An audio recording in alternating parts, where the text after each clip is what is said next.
고마우신 아버지 하나님, 저희 헬릭교회 성도님들 지난 한 주간도 무사히 잘 보여주셨다가 오늘 거룩한 안식일을 맞이하여 이렇게 함께 마음을 모아 예배할 수 있도록 도와주셨사오니 진심으로 감사드립니다. 하나님, 지난날의 죄악 세상 가운데에서 혹 상처받고 혹 아픔을 겪고 혹 고통받은 분들이 계십니까? 이 거룩한 예배를 통하여서 또 찬양을 통하여서 생명이신 살아계신 하나님의 말씀을 통하여서 위로해 주시고 용기를 북돋아 주시고 다시금 새로운 생명으로 기쁨으로 돌아가는 그러한 귀한 예배가 될 수 있도록 인도하여 주시옵소서. 예수 그리스도의 이름으로 기도드리옵나이다. 아멘.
기도하겠습니다. 하늘에 계신 하나님 아버지, 지난 한 주일도 코로나19로 온 세계와 나라가 어수선한 가운데도 사랑하는 혈육교회 성도님들 무사히 보호하여 주시고 거룩한 안식을 맞이할 수 있도록 보호하여 주심을 진심으로 감사드립니다. 오늘도 성도님들이 영상으로 가정에서 예배를 드리려 하오니 이 시간도 성령 충만한 한 시간 되게 하여 주시고 목사님을 통하여 말씀하실 때 성령의 능력을 주시고 들려주시는 말씀이 듣는 저에게 감사와 찬송과 회개의 시간이 되게 하여 주시옵소서.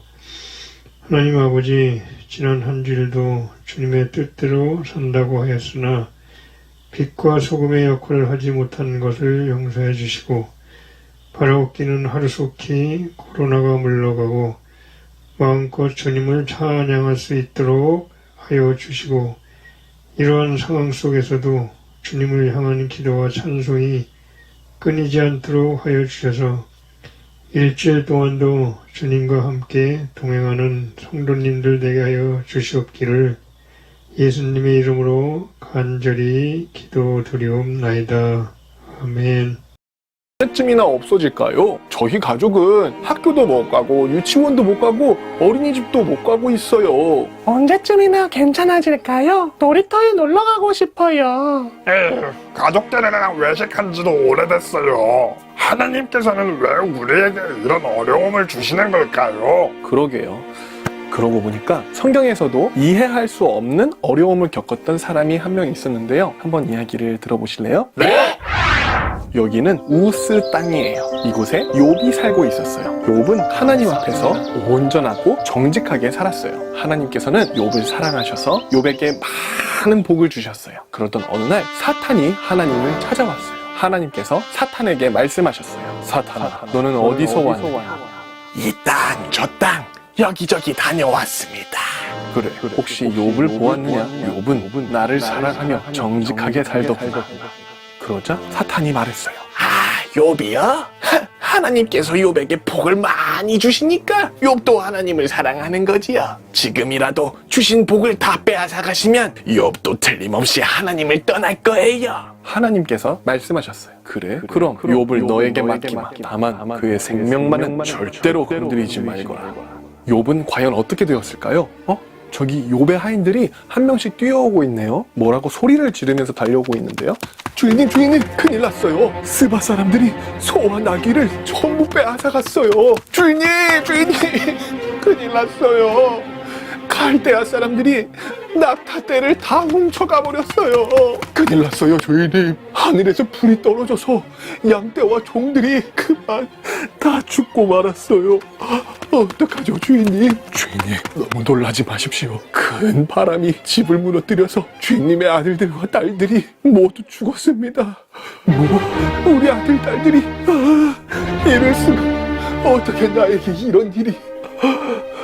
욥은 너무 슬펐어요. 머리카락을 다 밀고 죄를 뒤집어 쓰고 크게 울었어요. 하지만 욥은 하나님을 원망하지는 않았어요. 욥은 말했어요. 복을 주신 분도 하나님이시고 가져가신 분도 하나님이시니 하나님의 이름을 찬양할 뿐입니다. 사탄은 이런 욥의 모습을 보고 화가 났어요. 그래서 욥의 발바닥부터 머리 끝까지 악성 종기가 나게 했어요. 악성 종기는 심하게 간지럽고 살과 뼈가 썩어가는 무서운 병이었어요. 그래서 다른 사람들과 함께 살 수 없었어요. 그래서 욥은 쓰레기 더미 위에 앉았어요. 욥은 밤새도록 아파했어요. 하지만 욥은 하나님을 원망하지 않았어요. 욥이 말했어요. 우리에게 복을 주신 분도 하나님이시고 이 어려움 또한 하나님께서 주신 것이니까 기꺼이 받겠습니다. 하루, 이틀, 3일 시간이 갈수록 욥의 고통은 점점 더 심해졌어요. 여보, 하나님이 당신을 이렇게 괴롭히시는데 차라리 하나님을 욕하고 죽으세요. 그런 말이 어디 있어? 우리가 복도 받았는데 화도 받을 수 있는 거 아니겠소? 그런 말 마시오. 욥은 울면서 기도했어요. 너무 고통스러워요, 하나님. 차라리 제가 태어나지 않았으면 좋았을 거예요. 이 끔찍한 고통을 겪지 않아도 되니까요. 하나님, 지금처럼 너무 괴롭고 힘듭니다. 하나님, 도대체 왜 저에게 이런 힘든 고통을 주시나요?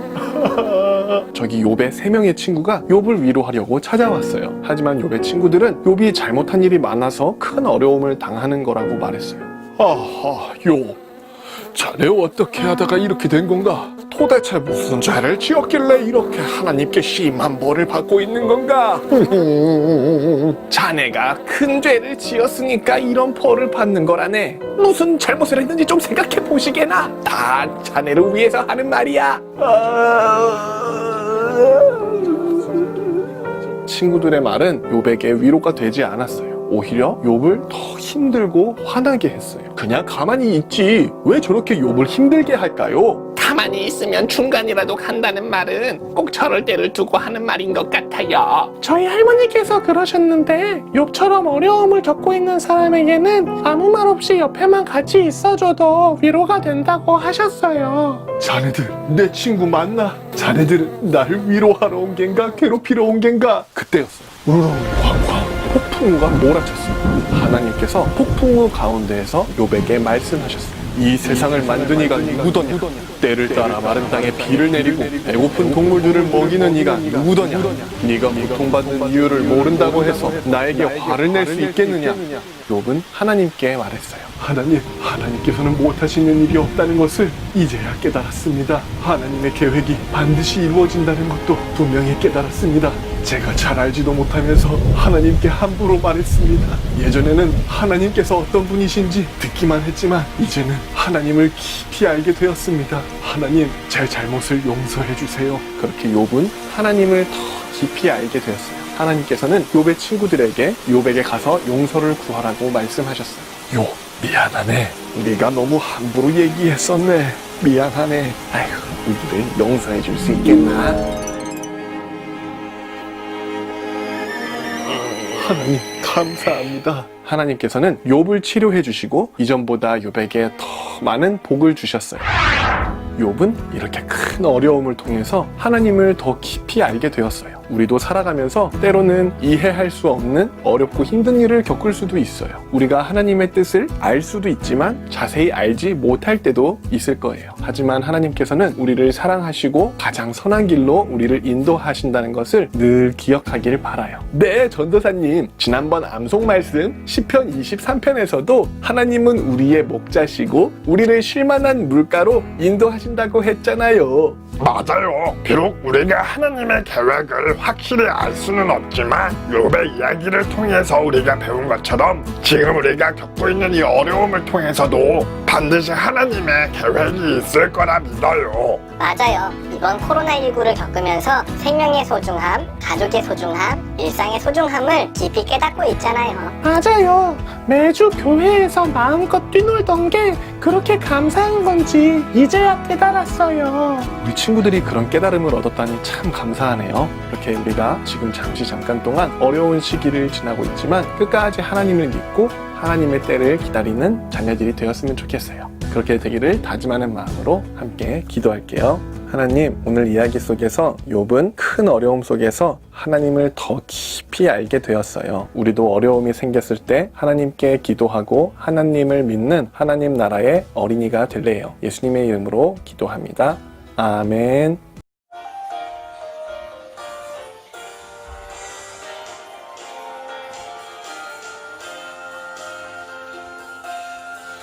예수님 말씀하셨네. 재림이 가까울 때에는 무서워하지 말아요. 달려간 사랑의 소식. 예수님의 말씀 그대로 이루어지는 것을 볼 때 예수님의 말씀 준비하며 기쁘게 기다려요.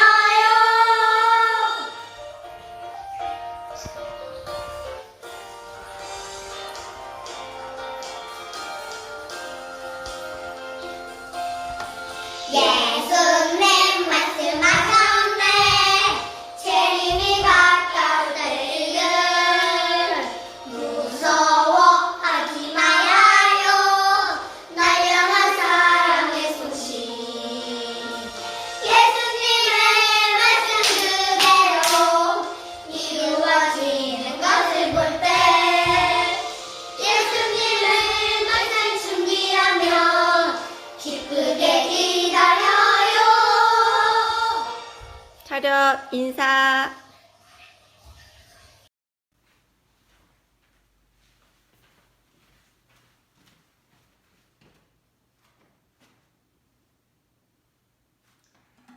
헬리교 성도 여러분, 한 주간도 평안하셨습니까? 오늘 저는 마가복음 7장에 있는 말씀을 본문으로 해서 유전인가 계명인가 라는 제목으로 함께 은혜를 나누고자 합니다. 먼저 하나님의 말씀 마가복음 7장 1절부터 9절에 있는 말씀을 제가 봉독해 드리겠습니다. 바리새인들과 또 서기관 중 몇이 예루살렘에서 와서 예수께 모여들었다가 그의 제자 중 몇 사람이 부정한 손, 곧 씻지 아니한 손으로 떡 먹는 것을 보았더라.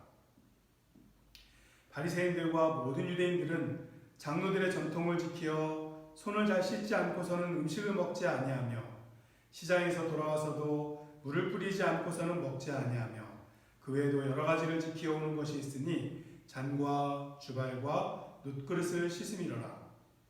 이에 바리새인들과 서기관들이 예수께 묻되 어찌하여 당신의 제자들은 장로들의 전통을 준행하지 아니하고 부정한 손으로 떡을 먹나이까? 이사야가 너희 의식하는 자에 대하여 잘 예언하였도다. 기록하였으되 이 백성이 입술로는 나를 공경하되 마음은 내게서 멀도다. 사람의 계명으로 교훈을 삼아 가르치니 나를 헛되이 경배하는도다. 너희가 하나님의 계명은 버리고 사람의 전통을 지키느니라. 이르시되 너희가 너희 전통을 지키려고 하나님의 계명을 잘 저버리는도다. 이 마가복음 7장에 있는 배경을 좀 살펴보면 예루살렘에서 바리새인과 서기관들 몇 명이 예수님과 제자들을 감시하려고 갈릴리 지역에 왔습니다. 유대 지도자들은 예수님의 세 번째 갈릴리 사역을 통하여 예수님이 전하는 복음이 얼마나 신속하게 확장되는 것을 보았기 때문에 그들의 입지에 대한 두려움, 그들의 백성들의 지도력과 영향력에 대한 입지가 좁아지지는 않을까 하는 마음으로 정탐꾼들을 예수님께 보낸 것이었습니다. 그리고 그들은 예수님과 제자들이 하는 말과 모든 행동 가운데서 꼬투리를 잡아서 예수님이 하는 사역을 그만두게 할 심산으로 그곳에 와 있었습니다. 그런데 어느 날 그들이 가만히 살펴보니까 예수님의 제자들 가운데 몇 사람이 손을 씻지 않고 음식을 먹는 것을 보게 됩니다. 그래서 예수님께 바로 질문하죠. 어찌하여 당신의 제자들은 장로들의 전통을 준행하지 아니하고 부정한 손으로 떡을 먹습니까? 왜 손도 안 씻고 빵을 먹느냐 하는 것입니다. 여기 부정한 손으로 떡을 먹었다는 것은 단순히 손을 씻었느냐 씻지 않았느냐 하는 문제가 아닙니다. 장로들의 전통과 규례대로 손을 씻었는가 씻지 않았는가 하는 문제인 것이죠. 즉 위생적인 문제가 아니라 장로들의 전통과 규례대로 손을 씻지 않았다는 것입니다. 그들이 질문한 것은 제자들이 손도 씻지 않고 더러운 손으로 음식을 먹다가 혹 배탈이 날 수도 있고 혹 건강이 안 좋아질 수도 있으니 손을 씻고 먹게 하는 것이 어떠냐라고 그들을 염려해서 하는 질문이 아닙니다. 조금 더 나아가서는 제자들이 씻지 않은 손으로 음식을 먹는 것을 허용하신 예수님까지 싸잡아서 비난하려고 하는 것이었어요. 즉 그러한 질문을 통해서 이 바리새인과 사두개인들은요 예수님과 제자들을 싸잡아서 함께 비난하고 있는 것입니다.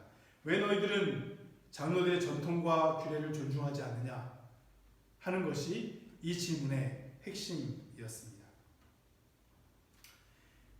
이러한 질문에 예수님께서 이렇게 말씀하십니다. 이사야가 너희 외식하는 자에 대해 잘 예언하였도다. 기록하였으되 이 백성이 입술로는 나를 공경하되 마음은 내게서 멀도다. 사람의 계명으로 교훈을 삼아 가르치니 나를 헛되이 경배하는도다. 너희가 하나님의 계명은 버리고 사람의 전통을 지키느니라. 여기서 예수님께서는 사람의 계명, 즉 사람의 전통과 하나님의 계명, 하나님의 말씀을 비교하고 있습니다.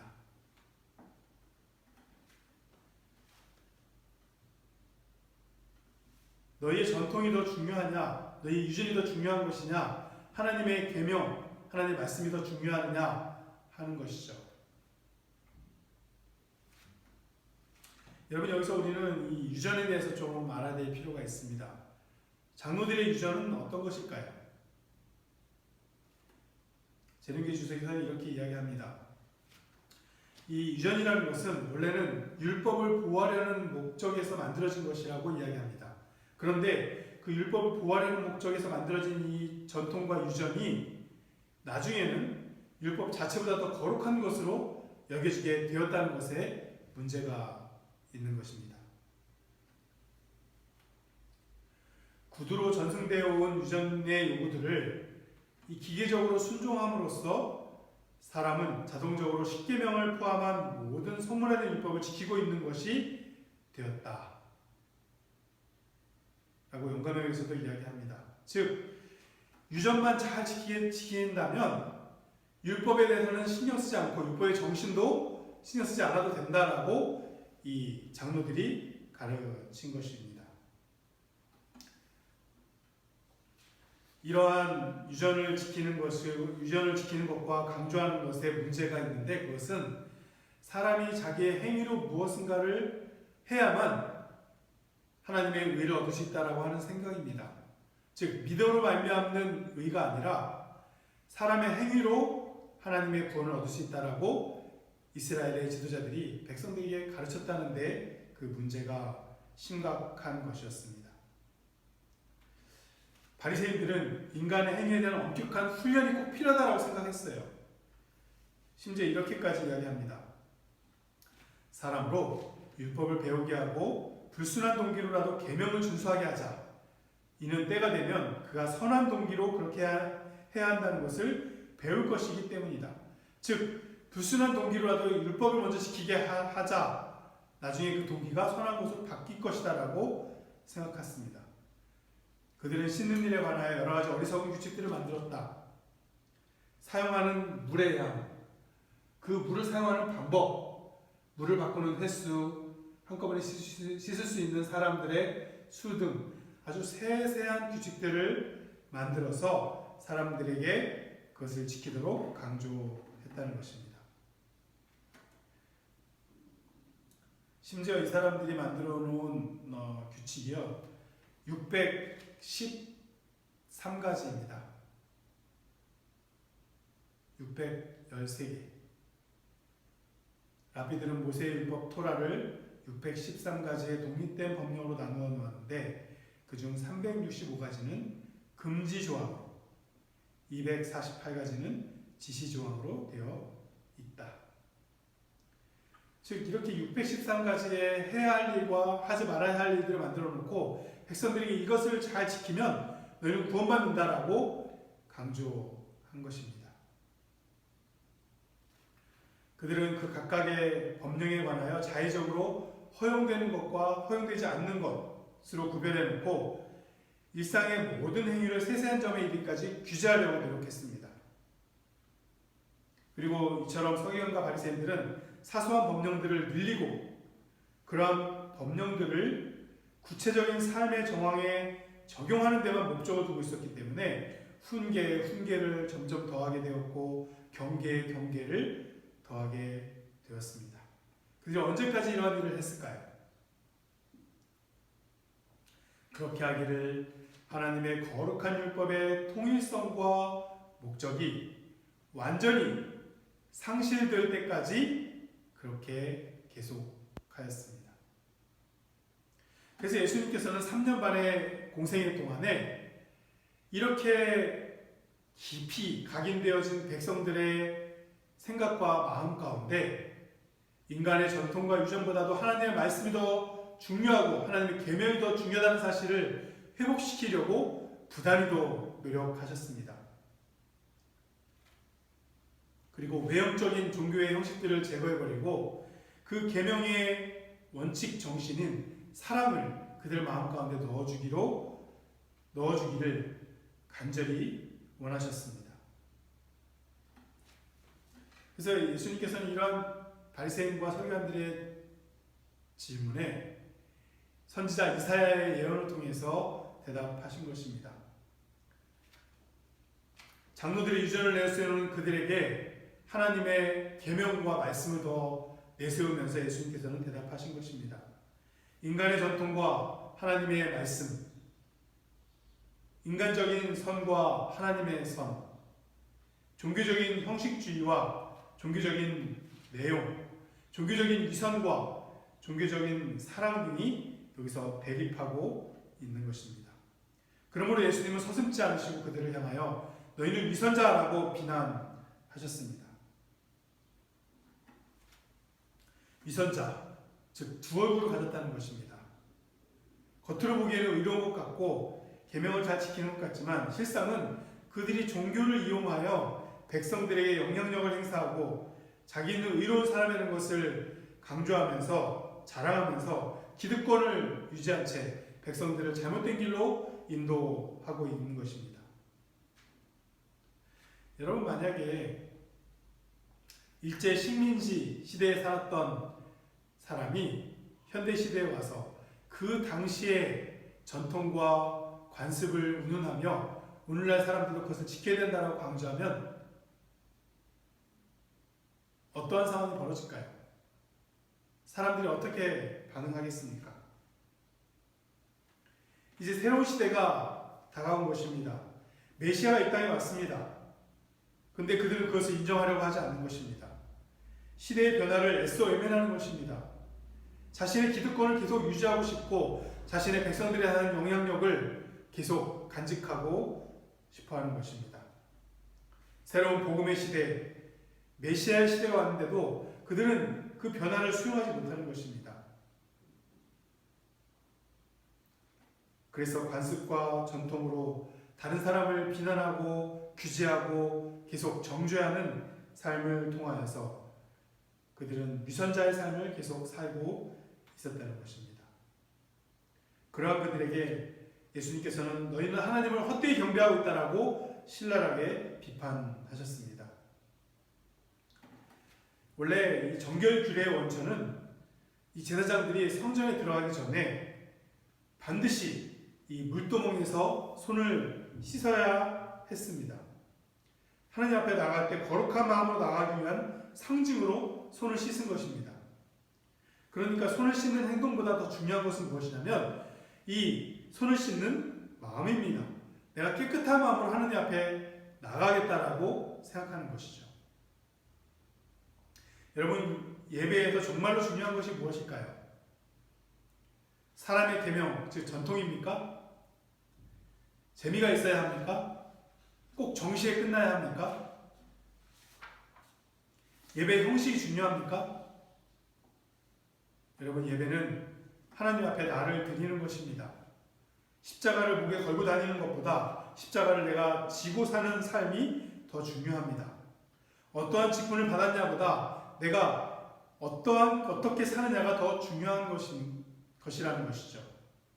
직분은 벼슬이 아니라 봉사를 위한 것입니다. 전통이 말씀보다 더 위에 있을 수가 없습니다.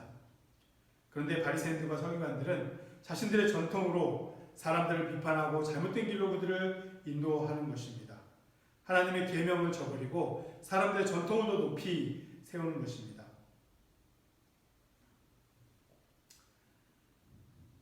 그들이 만들어 놓은 결례의식에 대해서 이렇게 이야기합니다. 결례의식은 아주 엄중하게 실시한 규칙 중에 하나였다. 정결에 대한 규칙은 무수히 많았다. 사람들이 일생 동안, 평생 동안 배워도 다 배우지 못할 정도였다. 랍비들의 요구를 지키려고 힘쓰는 자들의 생애는 의식적인 부정에 대한 긴 투쟁이요, 씻음과 정결하게 함의 끝없는 반복의 생애였다. 사람들은 하나님께서 요구하시지도 않는 쓸데없는 구별과 규칙의 정신을 빼앗기는 반면에 그들의 관심은 하나님의 율법의 대원칙에서 떠나가 버렸다. 라고 영감의 글에서는 이야기하고 있습니다.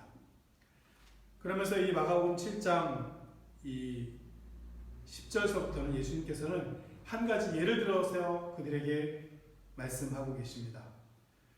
여기 10절에 보시면 모세는 내 부모를 공경하라 하고 또 아비나 어미를 해방하는 자는 반드시 죽으리라 하였거늘 너희는 가로되 사람이 아비에게나 어미에게나 말하기를 내가 드려 유익하게 할 것이 고르반 곧 하나님께 드림이 되었다고 하기만 하면 그만이라 하고 제 아비나 어미에게 다시 아무 것이라도 하여 드리기를 허하지 아니하여 너희의 전한 유전으로 하나님의 말씀을 폐하며 또 이 같은 많은 일을 행하느니라 라고 말씀하십니다.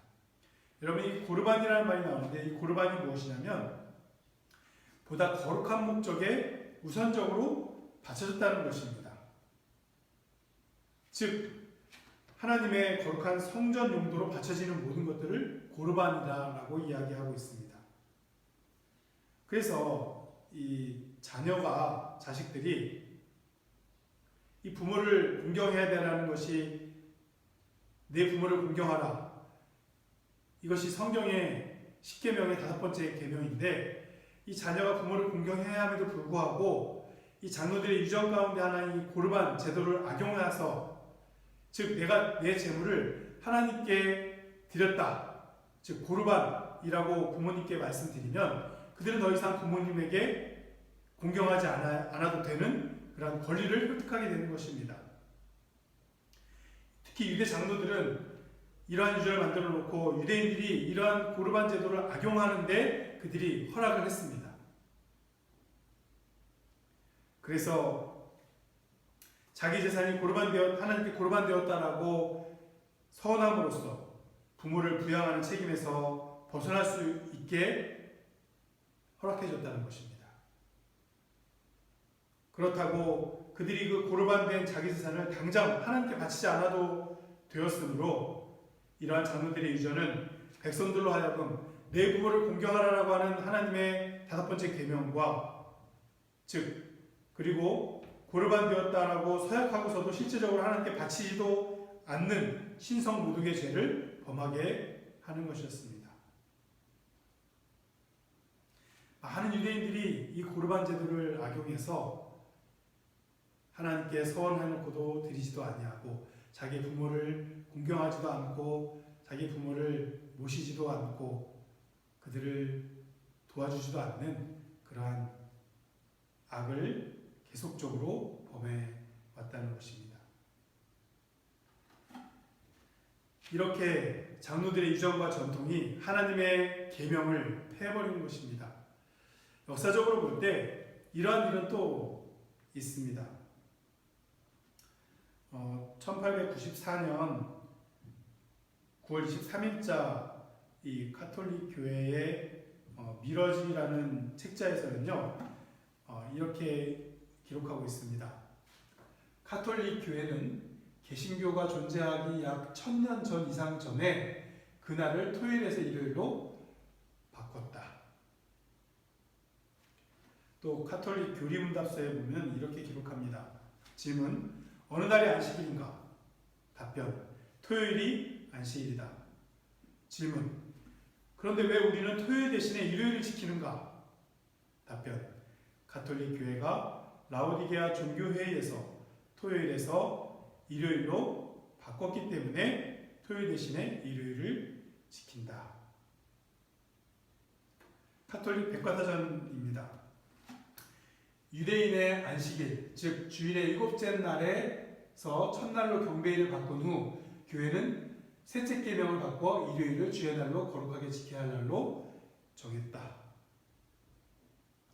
즉 여러분, 제가 어떤 특정 종교를 비난하려고 하는 말씀이 아니라 역사적으로 있었던 사실을 설명하는 것입니다.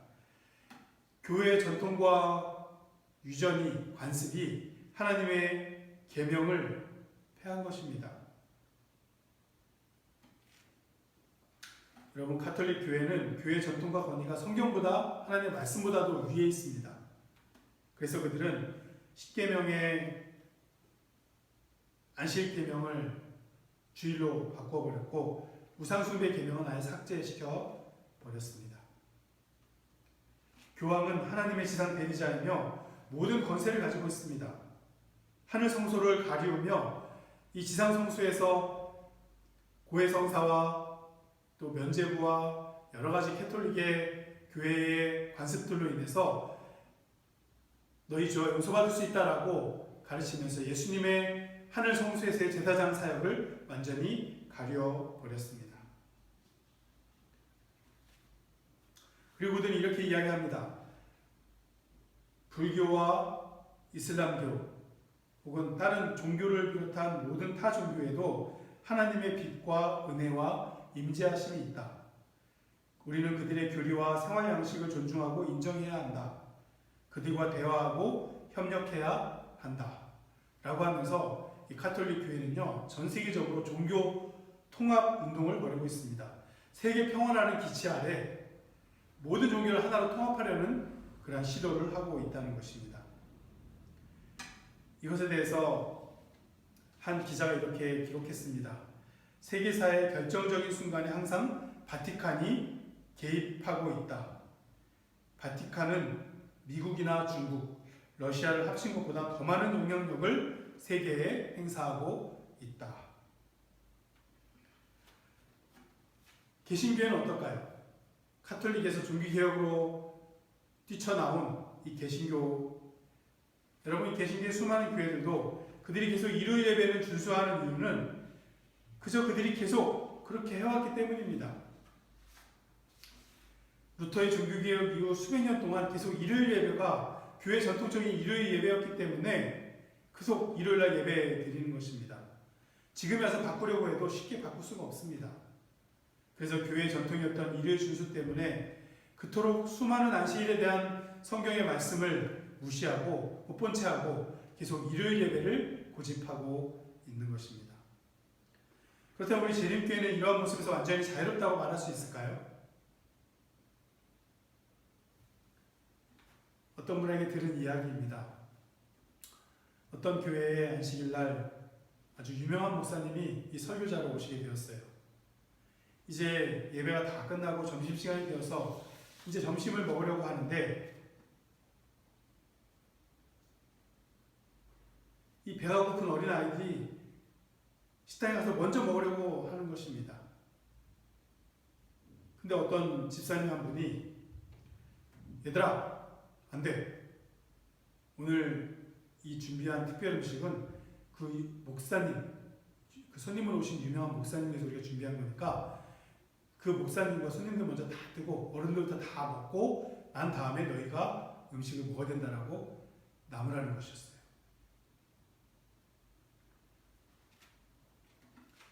이부 맛있는 음식은 그 유명한 목사님이 준비했다는 것입니다. 그리고 그 목사님과 그분과 함께 식사하는 몇 분만을 위해서 따로 특별한 상을 차리는 것이었어요.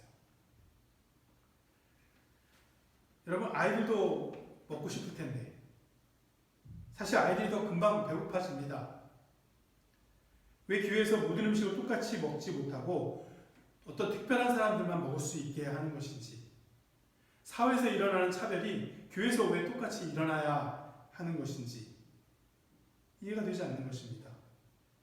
사실 그 아이들이 여러분 교회의 미래의 일꾼이고 보물들인데, 그리고 예수님께서는 누구든지 내 이름으로 어린아이 하나를 영접하면 곧 나를 영접하는 것이니라 라고 말씀하셨는데 왜 그런 일이 교회에서 일어나는 것일까요? 우리가 대접하고 관심을 가져야 하는 대상은 유명한 목사님, 사회적으로 넉넉하고 부유한 사람들이 아니라 실제로 도움이 필요한 사람들입니다. 사회에서 환영받지 못하고 무관심 속에 살아가는 약자들을, 어린 아이들을 우리가 관심을 가지고 그들을 잘 대접해야 하지 않을까요? 오늘 우리는 우리의 재정을 넉넉하고 부유한 사람들을 위해서 쓰는 것이 아니라 매일 밥 걱정을 하고 옷 입을 걱정과 잠자리 걱정, 고통 가운데 거하며 도움이 필요한 사람들을 위해 우리는 우리의 재정을 사용해야 할 것입니다. 가족이나 친한 친구들, 지인들을 위해서는 한 끼에 몇만 원 하는 비싼 식당에 가서 우리는 돈을 씁니다. 근데 우리가 왜 그렇게 할 수 있냐면 내가 사주면 그들에게서 또한 받을 수 있기 때문입니다. 무언가 받을 것을 기대하기 때문에 우리가 그렇게 하는 것이죠. 근데 사실 우리는 자기 돈으로 충분히 사 먹을 수 있는 사람들을 위해서는 우리는 그들에게 밥을 사줄 아무 이유가 없는 것입니다. 그들은 내가 밥을 사주지 않아도 충분히 그들 스스로 해결할 수 있습니다. 가난한 사람들을 위해서 우리는 얼마나 돈을 쓰고 있을까요? 가난한 자들, 돈 없는 사람들, 우리가 베풀어 주어도 다시 돌려받기를 기대할 수 없는 사람들을 위해서는 우리는 얼마나 우리의 지갑을 열어 그들을 대접하고 있습니까? 진실로 그들에게 아무것도 기대하지 않은 채 우리는 그들에게 우리의 지갑을 열어 맛있는 음식을 사줄 수 있을까요? 예수님께서 원하시는 것은 도움이 필요한 사람들에게 도움을 주는 것입니다. 굶주린 자에게 음식을 주며 목마른 자에게 마실 것을 주며 배고픈 자에게, 줄인 자에게 우리가 그들의 필요를 채워주는 그러한 그리스도인이 되어야 하지 않겠습니까? 며칠 전에 사택으로 전화가 왔습니다. 핸드폰이 아니라 이 사택 전화로 전화가 왔어요. 그래서 전화를 받으니까 한 젊은 남자였습니다. 목사님이십니까? 네, 그렇습니다. 목사님, 제가 며칠 동안 아무것도 먹지 못했습니다. 집에서는 아버지의 가정폭력 때문에 제가 집을 나와서 집도 없이 살고 있습니다. 저를 좀 도와주십시오. 그 젊은 청년의 이야기를 듣는 순간에 제 마음 가운데서 많은 생각들이 스쳐 지나갔습니다. 젊은 사람이 이렇게 전화를 해서 도움을 요구하지? 근데 이렇게 먹을 것도 없고 며칠 동안 굶고 잠자리도 없는 친구가 보니까 핸드폰 번호였거든요. 핸드폰은 어떻게 생겼을까? 무슨 돈으로 핸드폰은 가지고 있을까? 거짓말일지도 모르겠다는 생각이 스쳐 지나가는 것입니다. 그러면서도 제 마음 가운데 드는 생각이 그럼에도 불구하고 도와줘야겠다. 그래서 어떻게 도와줄까요? 라고 물어봤더니 돈을 조금 보내달라는 것입니다. 알겠습니다. 계좌번호를 알려주십시오. 계좌번호를 적어줬어요. 그래서 제가 그 젊은 친구에게 많은 돈을 요구하지도 않았습니다. 그 돈을 보내주면서 참 마음이 아팠어요. 만약에 정말 그 청년이 겪은 사실이라면 정말 불쌍하고 안 된 사람이고, 만약에 거짓말로 그렇게 했다면 젊은 사람이 그렇게 거짓말까지 해가면서까지 그렇게 돈을 얻으려고 하는 그러한 상황이 너무나도 저를 안타깝게 만든 것입니다. 우리 사랑하는 하나님의 성도 여러분, 교회 전통과 권위, 관습보다 더 중요한 것은 하나님의 말씀이고 하나님의 계명입니다. 교회 전통 때문에 우리는, 교회 관습 때문에 우리 다른 사람을 낙심시켜서는 안 될 것입니다.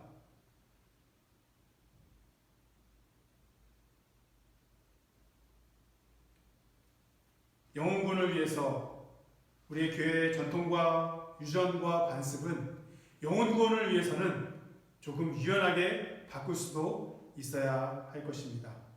더 중요한 것은 하나님의 말씀입니다. 하나님의 계명입니다. 인간의 유전은 어떠한 경우에서도 하나님의 계명을 대신할 수 없는 것입니다. 계시록 12장 17절입니다.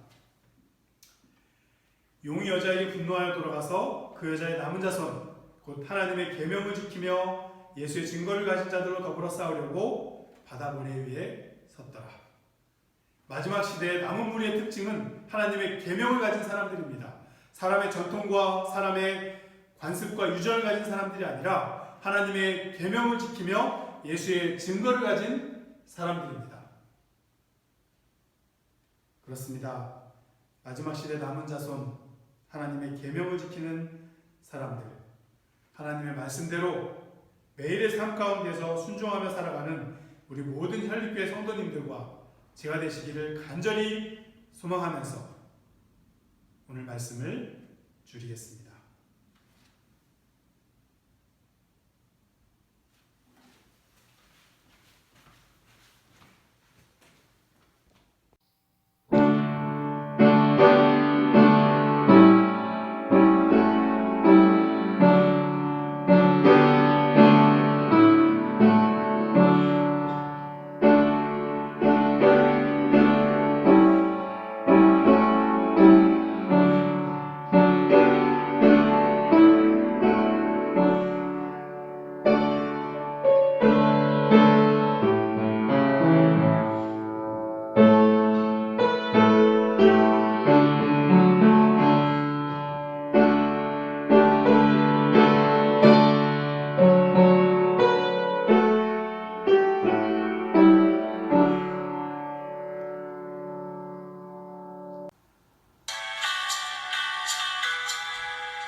감사하신 아버지 하나님, 이런 어려운 상황 가운데서도 저희들에게 일할 수 있는 기회와 건강을 허락해 주시고 저희가 일한 소득의 10분의 1과 또한 하나님의 복음 사역을 위하여 각종 청지경금을 드릴 수 있도록 도와주셨사오니 감사드립니다. 하나님, 이 드린 헌물과 함께 우리들의 마음도 함께 받아주시고 각 가정에 하나님의 은혜와 복을 많이 내려주시옵소서. 이제는 우리 아버지 하나님의 무한하신 사랑과 예수 그리스도의 십자가의 은혜와 성령의 교통하심이 사람의 전통과 관습보다는 하나님의 계명과 말씀으로 하루하루를 살아가기로 결심한 모든 혈육교회 성도들 위해 이제로부터 예수님 재림하실 때까지 영원토록 함께할지어다. 아멘.